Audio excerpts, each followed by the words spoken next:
what I want to do is share with you a few tools that I've bought over the years that ended up being pretty much dust collectors in my workshop.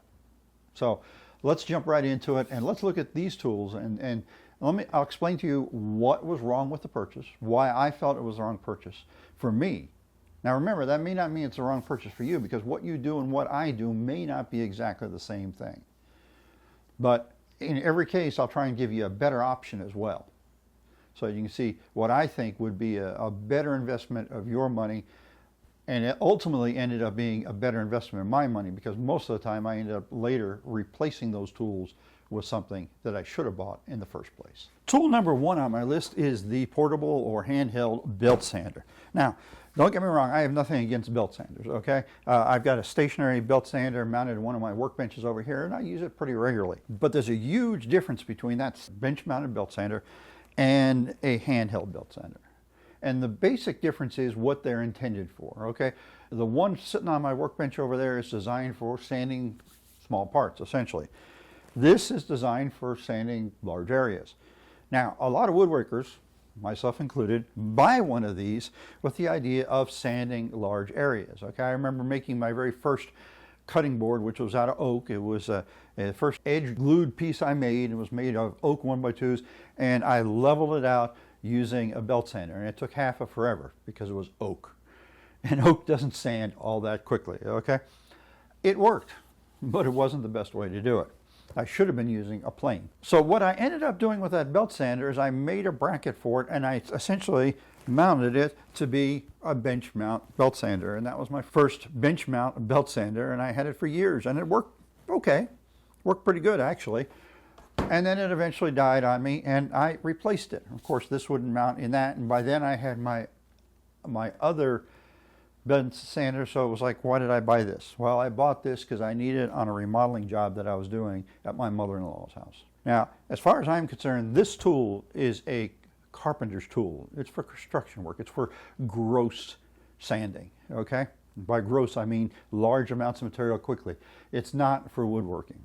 It's not for leveling slabs. It's not for smoothing out your edge grain glue up of a tabletop or something. Matter of fact, if you try and use it for that, you're probably going to tear up your tabletop, okay?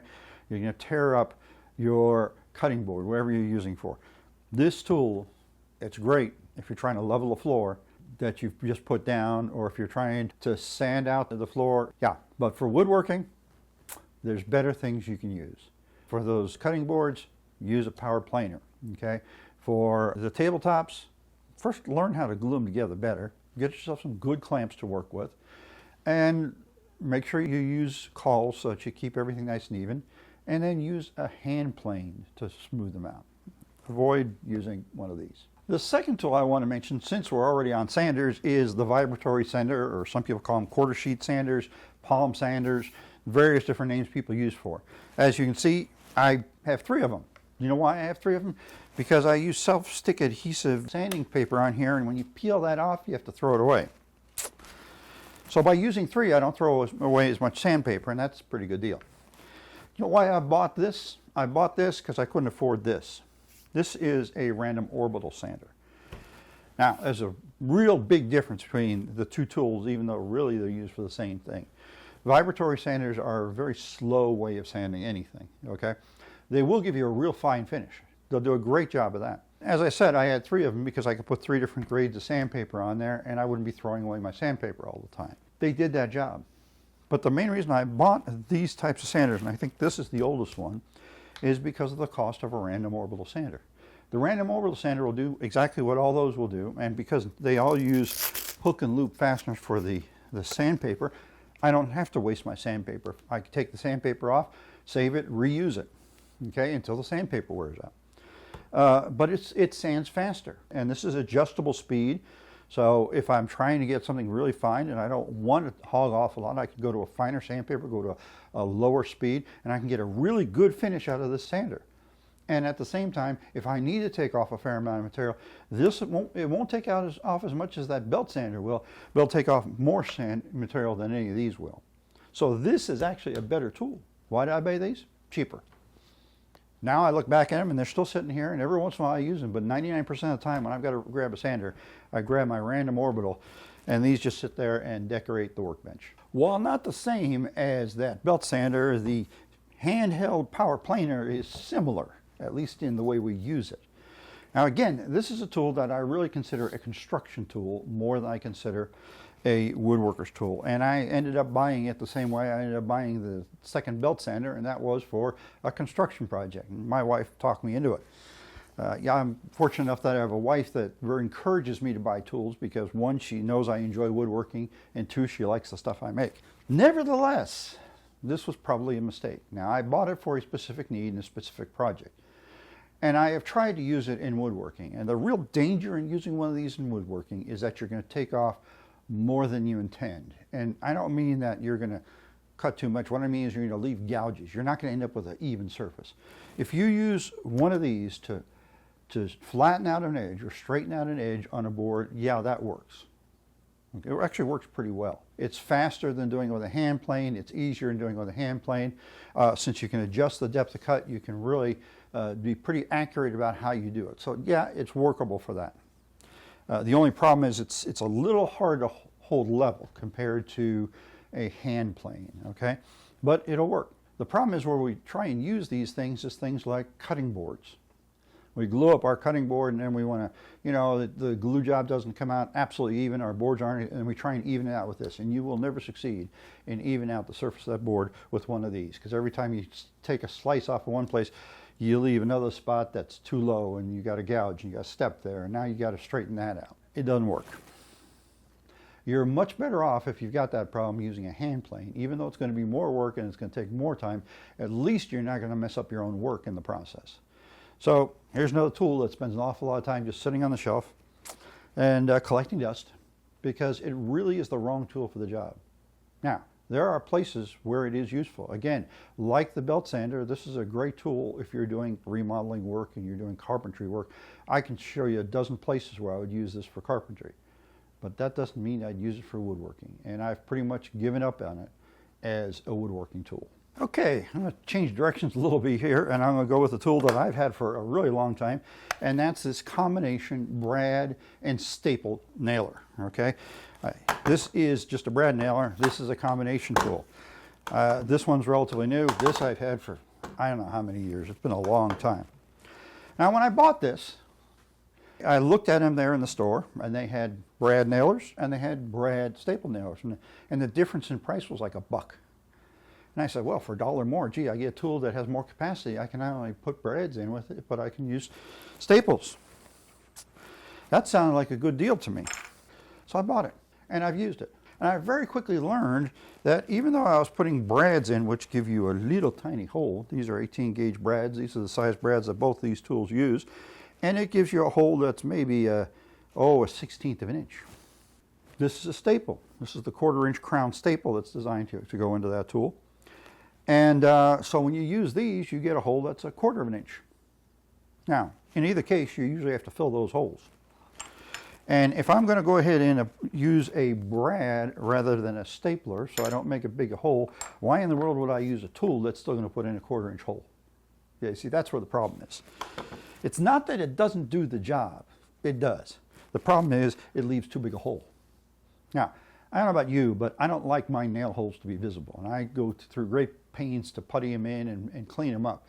But when I've got a hole that's 4 to 6 times bigger, just because I'm using a tool that's designed to use different types of fasteners, then I'm shooting myself in the foot. So I eventually bought this one.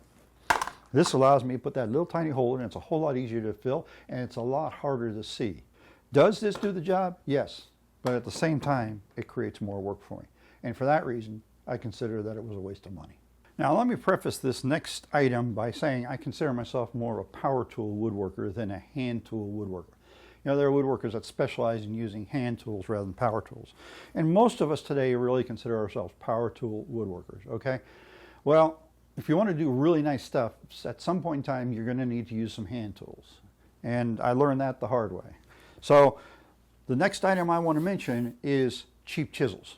Now, these cheap chisels I've got here really weren't cheap. They were the stuff you find in a lumber yard, okay?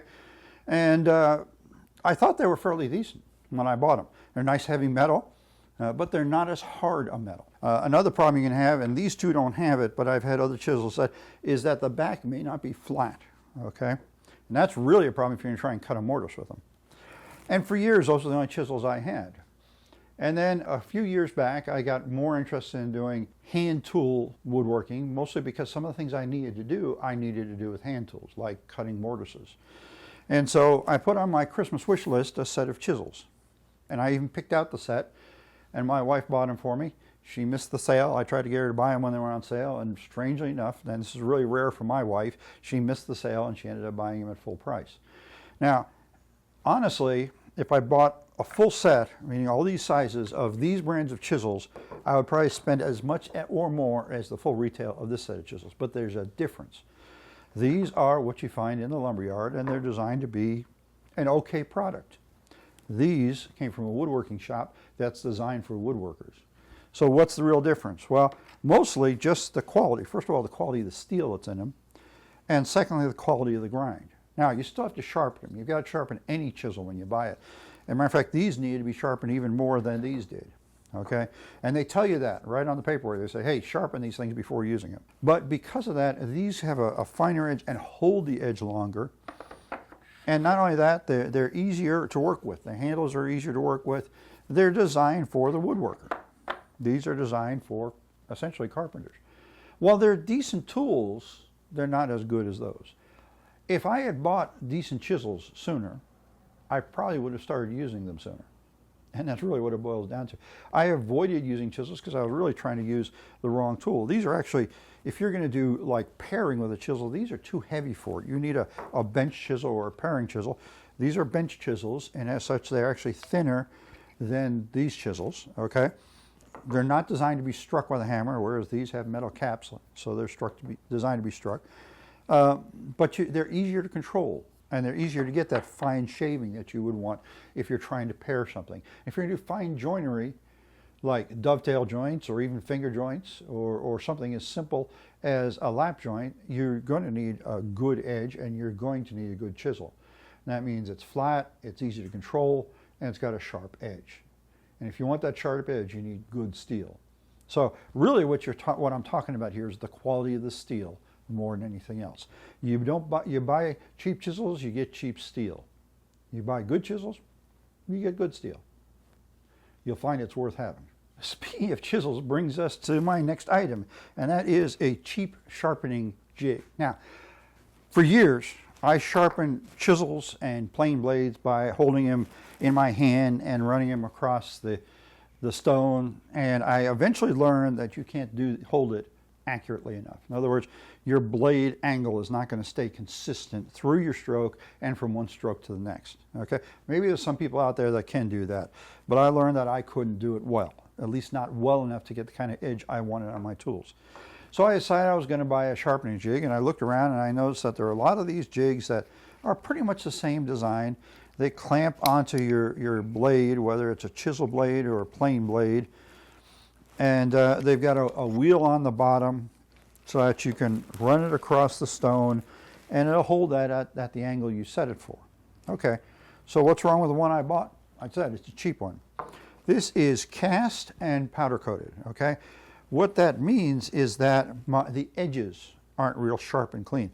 And I'm talking about the edges that capture the blade. The real issue with this tool is trying to get the blade sitting in there so it'll actually sit flat on the stone instead of cockeyed. I've done a lot of sharpening where I pulled it out and I took a look at it, and I ground more off on one side of the blade than the other because I was working with a cheap jig. Now, when I bought this and when I looked at them, I couldn't see the difference between the cheap one and the good one because I didn't know what it was. And that's how I ended up with a cheap jig. And that's how I ended up, really some problems with my chisels, okay? All right, this is what I use now. Now this is just one of many different types of jigs. The really nice thing about this is it's an all integral type unit. Rather than just running this on the stone, I've got something that is going to hold, not only hold the chisel or plane blade very securely, but I can actually set the angle of the blade very, very well, because I can just take a digital angle finder and use that as a protractor to set this angle exactly where I want it. What that means is that every time I sharpen them, I'm sharpening the same. I'm going to get a more consistent sharpening, and I'm not going to waste time grinding off material unnecessarily. Granted, there is a price difference between buying a cheap one and buying something good. But when it comes to trying to get the chisel to do what you want it to, which is make some clean cuts, you really need that blade to be accurately ground and finely ground so that you have a really good edge.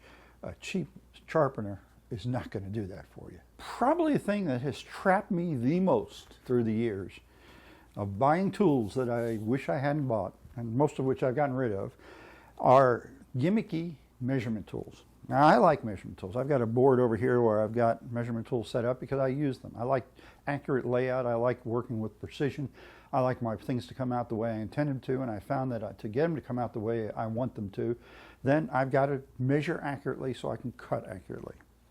So, yeah, that's something that catches my eye. And nowadays with the internet, you know, all these people are advertising stuff on Facebook and whatever, and they're saying that this is the tool you've got to have. I must admit I've fallen for that a few times. And I've bought some things that look really good in the advertising, like this little T-square. This just looked absolutely wonderful. You can set your angle with it, and it's got detents here, and it's supposedly preset, and it's a piece of junk. It is literally a piece of junk.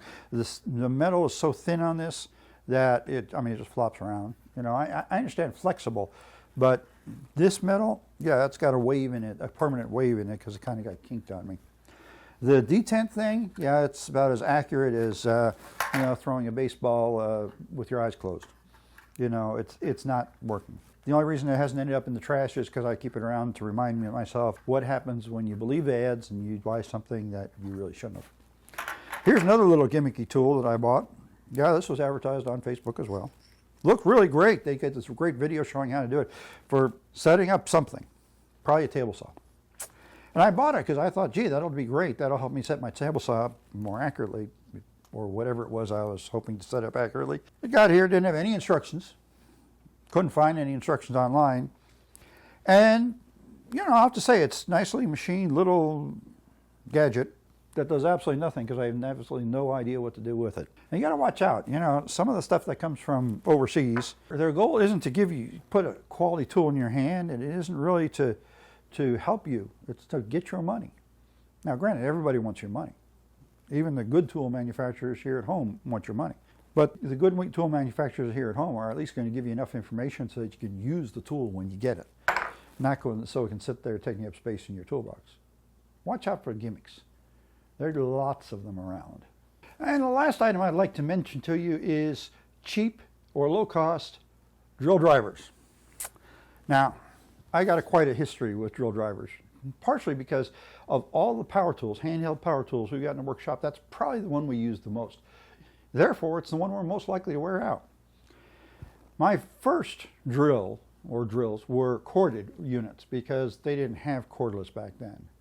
And then when I was working in carpentry, they came out with cordless drills, and I had a Makita, it was 7.2 or 9.6 volt, I don't remember which, nickel cadmium cordless drill that I bought, which was absolutely fantastic and lasted me until the charger actually died on it. Well, when that charger went out, I couldn't find a charger, and that was before you could just get on the internet and find one. And I bought a cheap drill at my favorite cheap tool store, and I knew I was buying a cheap drill, and at the time I didn't have money to buy a good drill, so I bought a cheap drill, and it didn't last. Maybe a year. So I bought another cheap drill. Yeah, you can write the story. It didn't last either. Now I bought another cheap drill. Yeah, you can see where this is going, right? I think I bought like 3 of them that way. And then I decided to upgrade a little bit, and I went to a consumer grade tool. Now we need to understand, when we're looking at power tools, there's consumer grade, and there's professional grade, and there's industrial grade, okay? Consumer grade is for guys like you and me who do projects in their workshop, maybe in their garage, do stuff around the house. Professional is for, like, carpenters. A carpenter isn't going to get by with a consumer grade tool. It'll probably get broken on the job. And industrial grade is even heavier duty than what the carpenter is going to be using. And industrial grade tools, really there aren't that many handheld industrial grade tools. They're generally big floor models, and they cost several $1,000s. So I went through 3 of those El Cheapo drills, kind of like this El Cheapo right here. Yeah, my wife had this when we got married. It was sitting still in the box, The only reason it's still sitting around my workshop is because there hasn't been a reason to throw it away, but the battery's dead right now. Yeah, it's NiCad batteries and they don't hold a charge real well. So I did buy a consumer grade drill, and that lasted me for several years. And just this last year, it finally died on me, and so I bought myself a Milwaukee, which I would definitely consider one of the better professional grade drills. Now, you really need to look at, when you're buying tools, how much you're going to use that tool. You know, like I said, a drill driver, that's something you use all the time. That's something you definitely want to buy a good one. But what about a reciprocating sawzall? How often are you actually going to use that? Now, that's really not a woodworking tool. That's a construction tool. In construction, it's more for demolition than anything else. How often are you going to use it? You certainly don't want to spend $350 on a high-grade professional reciprocating saw if you're going to use it twice. That's a waste of money. At the other end of the extreme is you don't want to do like I did and buy those $20 drills when you need to be spending, say, $100 to get a decent drill. So balance your purchases with how you're going to use them. And when it comes to things like drills, assume you're going to use it a lot. Same thing can be said really for a circular saw. It's another handheld power tool that you can use a lot. But there are other handheld tools, power tools, that you're not going to use as much. So don't spend as much money on it. Think it through, and think it through for the long term as best you can. So there's my list. Now, maybe some of these tools make sense for you to own, okay? Don't take what I'm saying and this is graven in stone, came down from Mount Sinai or something like that. This is my experience, okay? Each of us have our own road that we travel as woodworkers and in life in general. And what works and doesn't work for me may not always be the same for you. The tools I've mentioned, I've hopefully given you good reason why I think that they are not a good investment for a new woodworker. If I was to go back and do it again, I hope I wouldn't buy those tools because I don't think I got my value out of them. On the other hand, there are tools that I haven't bought that maybe I should. You know, I talked about the random orbital sander that I waited years and years and years to buy because I was using those vibratory sanders. And while I had the vibratory sanders, I was thinking, okay, this is adequate to my needs, until I got the random orbital and found out it was better. All that time I knew a random orbital sander was a better sander, but I just didn't want to spend the money. So there's a balance here in this between trying to save as much money as you can on your tools and trying to get the tools you really need. And sometimes it's hard to find that point. But one thing to do to make sure that you're not wasting your money is make sure the stuff that you're buying is actually stuff that's going to do what you need to do as a woodworker. Now, if your woodworking consists mostly of remodeling around your home, then some of what I said may not work out right for you. You might need that belt sander.